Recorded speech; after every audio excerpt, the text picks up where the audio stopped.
Welcome back to Blind Man Morris, and in this video this is following up from the video about our light switch packing up. So I'm going to replace the light switch. So what I've done is we've turned off the battery. I've taken off the knob that has the L letter on it in order that I can withdraw the light switch from the back of the dash. We obviously remove the glove box as well, and then that means that I've got the light switch there. So we've got A, where the power comes in, S1 and S2, and hopefully you can see the letters on there.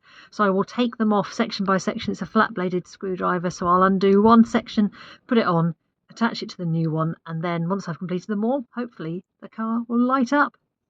I've unscrewed the wires from S1, so I've undone the little screw there, and then I'm going to put the wires into the new light switch now.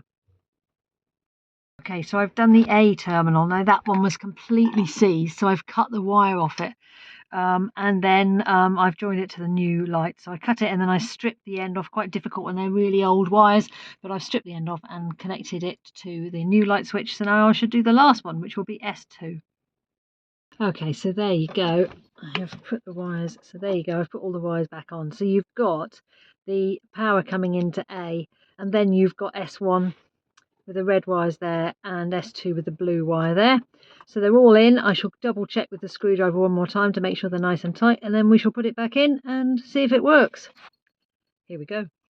So when you push it back through, it has to be fitted in a shape, a bit like one of those kids' toys where you have to fit the shape to the hole. So it has to be fitted through. This bit has to come off, and then you can screw it back on, and that's what holds it on. So I should just screw that back on, and then we will try it.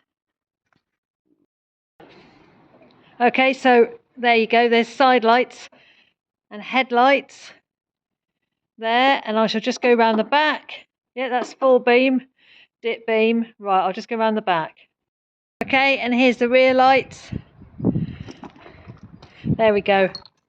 And we've got a number plate light as well. So here was the culprit. This switch had corroded and just fell apart. So there's no contact from the live to S1 and S2.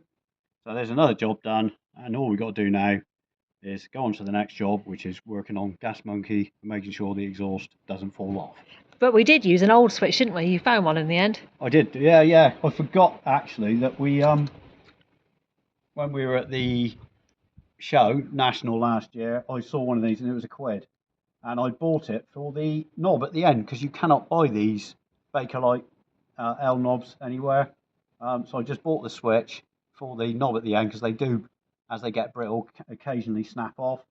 So I bought it for that, but actually the switch was fine. I tested it before we fitted it, and yeah, so it was £1 fix and half an hour of Amber's work. So there we go, really pleased. And on to the next job.